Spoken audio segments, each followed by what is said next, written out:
E aí o nosso objetivo nesse nosso primeiro encontro seria introduzir um pouco dos estudos aí sobre processos cognitivos, entender o que é a cognição, né, o cérebro, o comportamento, e introduzir, então, as funções cognitivas, começando pela inteligência, né, que é essa função aí mais ampla e que dá suporte a todas as outras. Na verdade, quando a gente pensa na inteligência, a gente está pensando de uma forma muito mais geral, generalista, para depois poder chegar em funções mais específicas. A neuropsicologia, ela é uma disciplina, né, se a gente for pensar assim, que não é da psicologia, ela é da neurociência, né?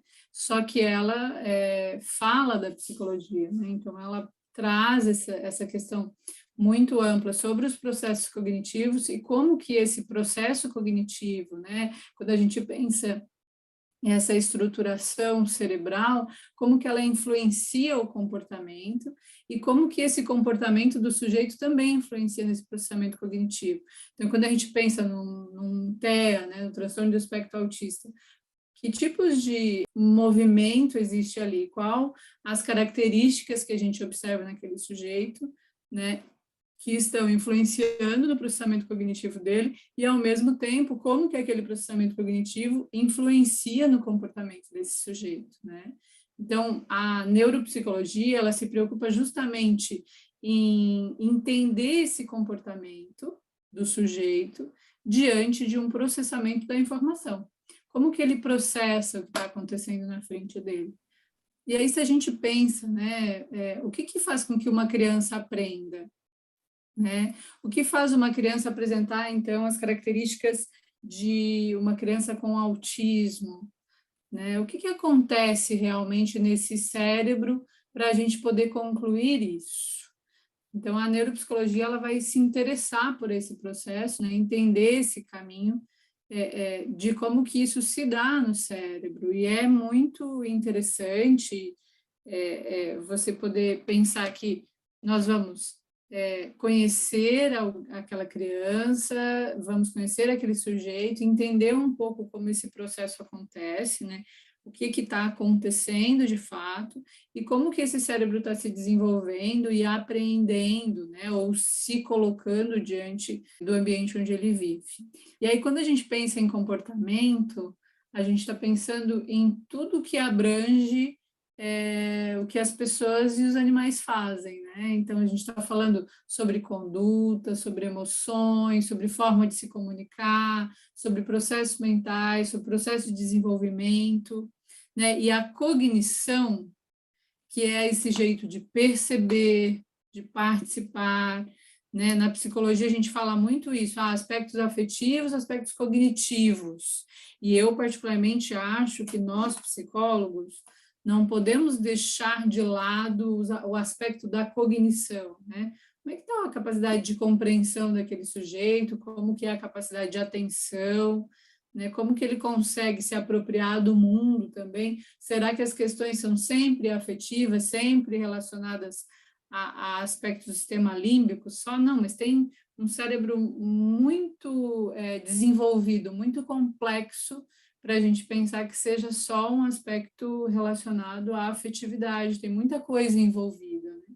Então, quando a gente pensa em cognição, a gente está pensando sobre como que esse sujeito, como que o indivíduo, ele resolve problemas, como que ele olha para a realidade dele, como que ele deseja as coisas, como que lembra, como que raciocina, como que percebe, né? E eu estou falando assim de quando a gente pensa, por exemplo, num quadro de dislexia, né? Como que esse sujeito percebe os aspectos da leitura, por exemplo?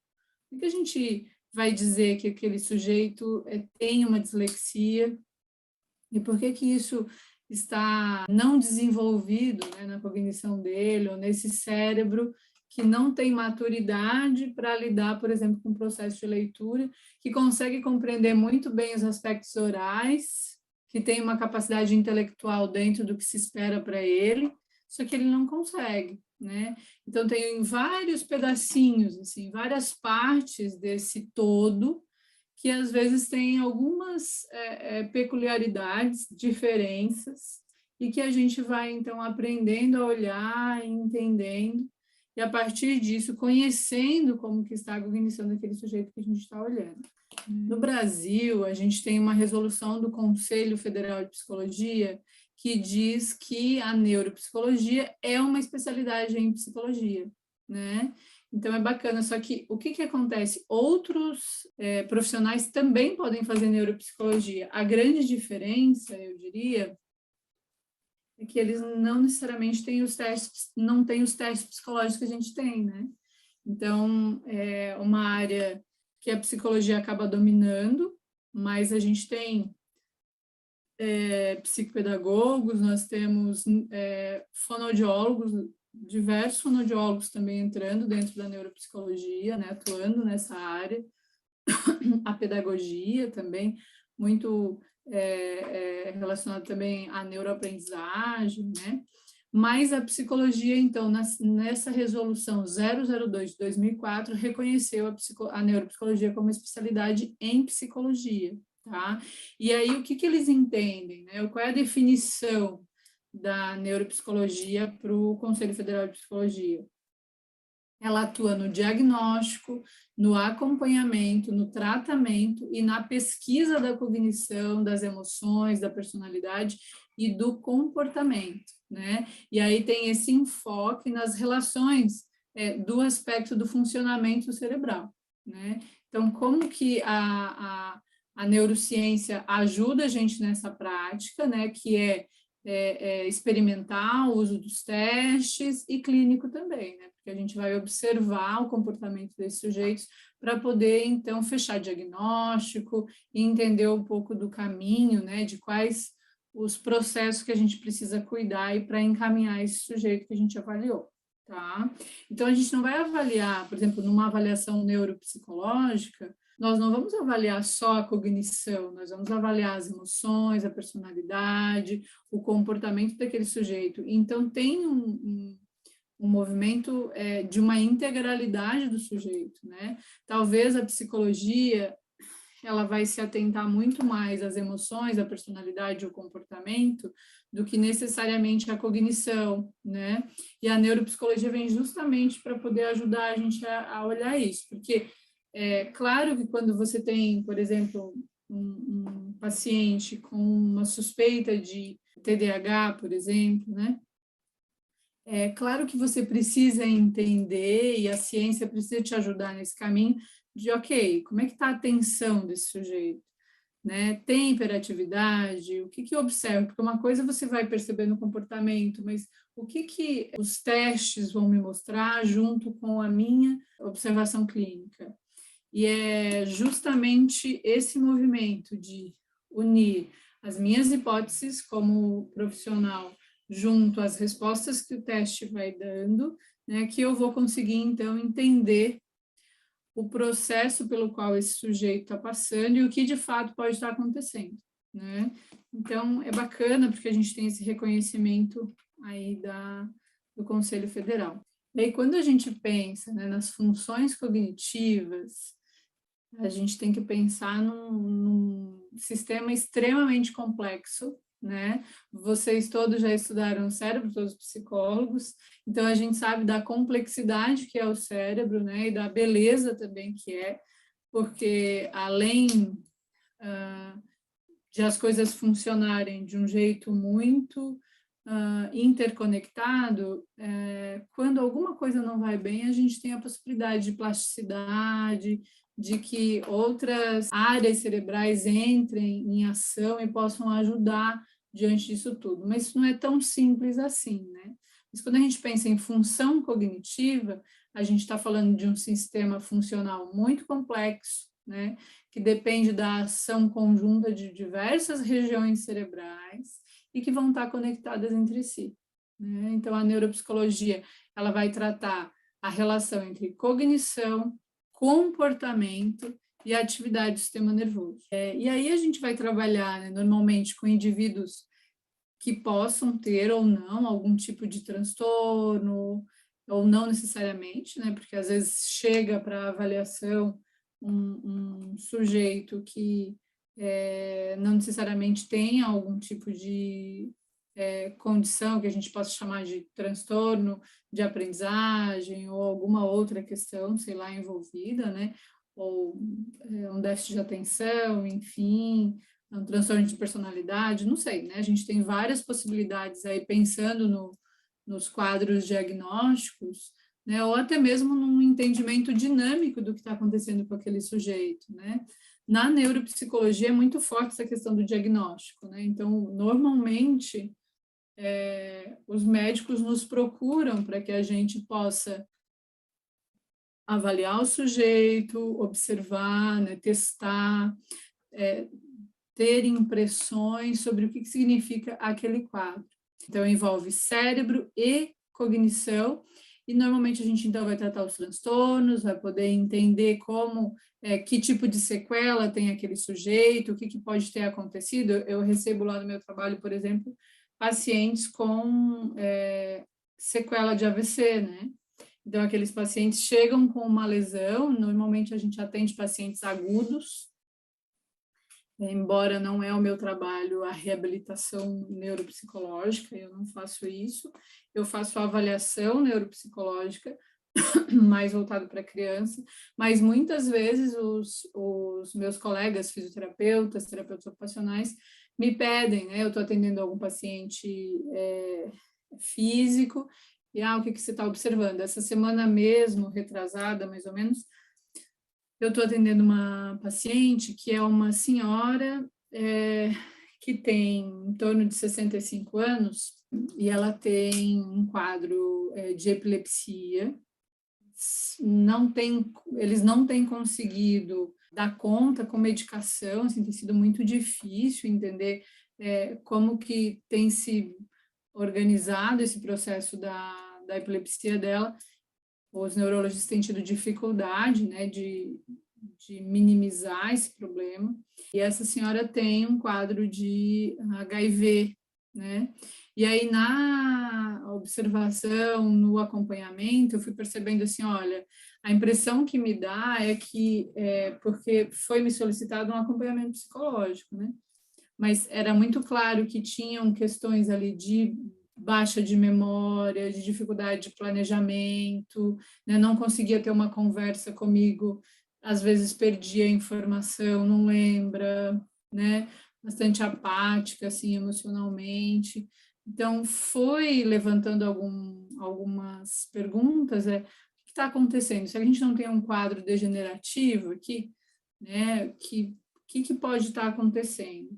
E aí, no processo de avaliação e conversando com outros profissionais da rede que estão em processo de atendimento, a gente descobriu que tinha uma suspeita de LEMP, que é um vírus, que eles chamam de vírus JC, que é como se a gente pensasse assim, um vírus que ultrapassa o potencial aí hemato, né, e consegue ir para o cérebro e prejudicar todo esse processo neuronal. Então, ela tem uma suspeita de um quadro de LEMP, né, não vou saber dizer para vocês o nome aí, se vocês querem precisar LEMP, vocês vão ver, mas essa senhora com um quadro de LEMP com um quadro degenerativo, provavelmente, que não tem mais possibilidade de melhora, sabe? Ela está perdendo, ela está com um déficit cognitivo, ela está realmente em declínio cognitivo. E a entrada desse vírus foi por conta da situação do HIV. Então, são coisas assim que a gente vai vivendo, vai experimentando, e claro, a prática clínica, a experiência da neuropsicologia, a psicologia, a avaliação, né, o olhar clínico é sempre o mais importante, assim. E a neuropsicologia, ela trabalha com diagnóstico e também está ligada à reabilitação, né, nesse trabalho de intervenção, então onde a gente, ok, tem um TDAH, mas como que a gente vai ajudar esse paciente, habilitar ele, né, para a realidade em que ele vai ter que enfrentar? E aí a gente vai poder melhorar, compensar, contornar, adaptar as dificuldades desse sujeito. E aí a gente entra nesse âmbito, né, de pensar o sistema nervoso central, né, de olhar de novo para o sistema nervoso, porque é de onde todas as coisas se concebem, né?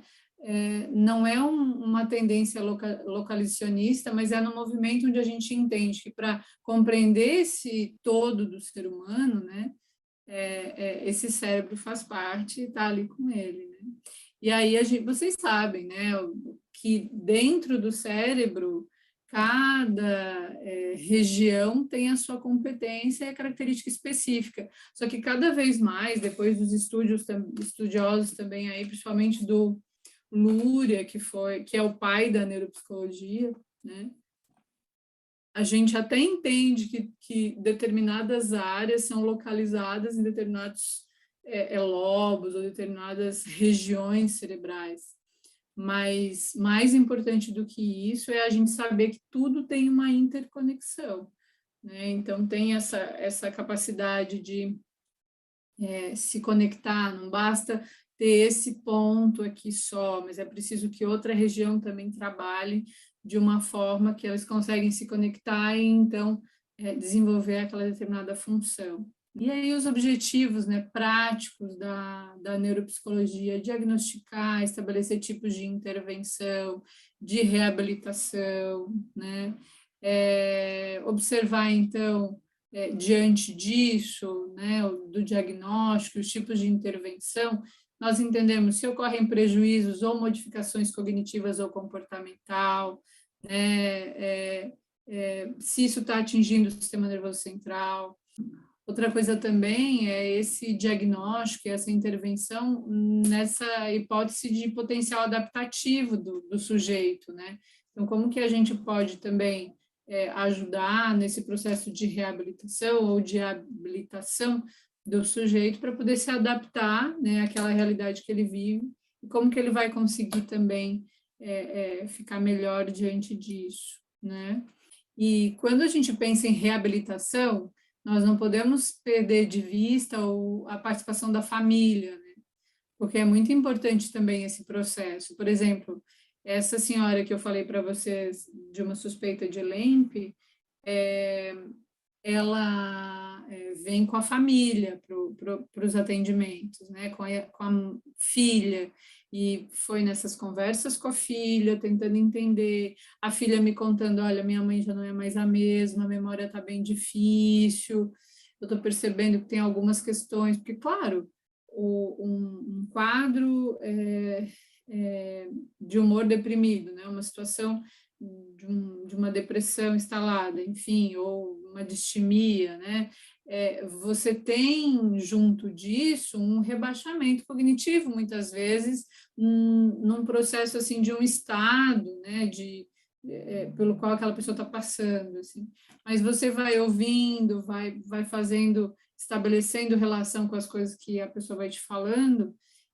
Olha, ela está esquecendo, às vezes não consegue controlar direito o xixi, né? Está precisando usar fralda, umas coisas assim que você vai pensando, e aí esses quadros de epilepsia que não consegue se ajustar com medicação, tudo isso vai fazendo com que você vai percebendo, e aí partilhar com a família, estar junto da família, cuidar da família também, né? Porque, por exemplo, lá no SER, a gente recebe muitos pacientes que mudaram suas vidas, tinham uma vida típica, trabalhavam normalmente, de repente uma mudança total, porque você está com uma parte do corpo que você não consegue mais movimentar, ou não te ajuda mais do jeito que era antes, né? E aí tem todo um trabalho também junto à família, no sentido de ajudar eles a reconhecerem, a entender aquele processo de reabilitação, e que talvez aquele sujeito não vá conseguir mudar, né, o seu desenvolvimento, voltar a estar na mesma condição que ele estava antes do AVC, por exemplo, né?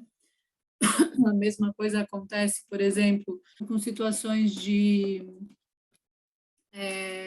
relacionadas a quadros de trauma encefálico, né, os TCEs, traumas raquimedulares também, onde tem rompimento da medula, tudo isso é um processo muito importante, né, de atuar junto às famílias. E a neuropsicologia, ela também atua junto com as equipes.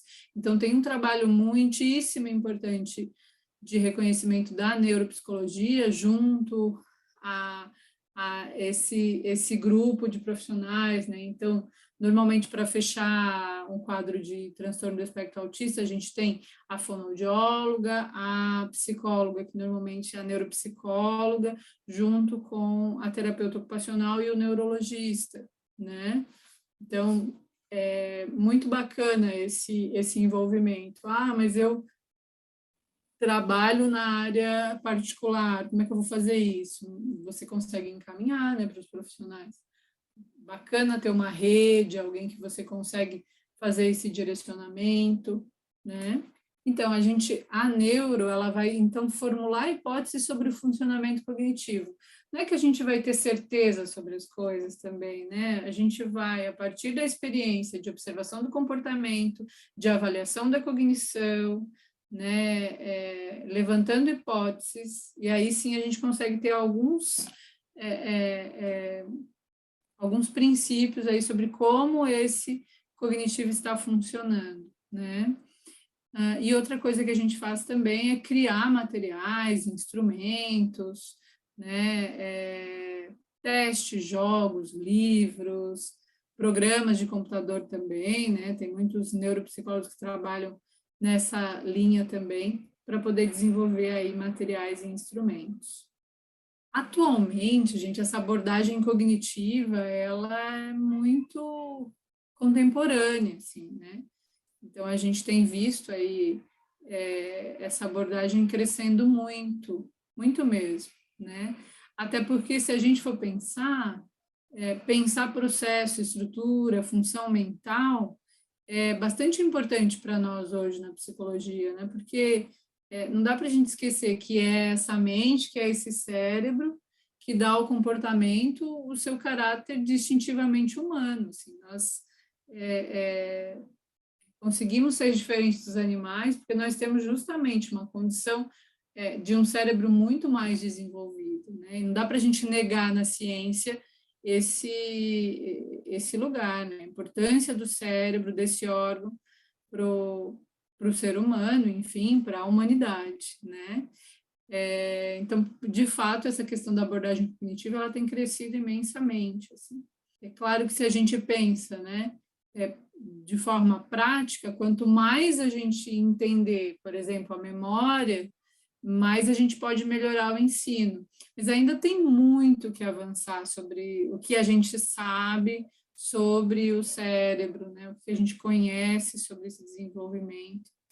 Mas não dá para a gente negar a importância de tudo que a ciência cognitiva, né, essa abordagem cognitiva tem feito nesse aspecto.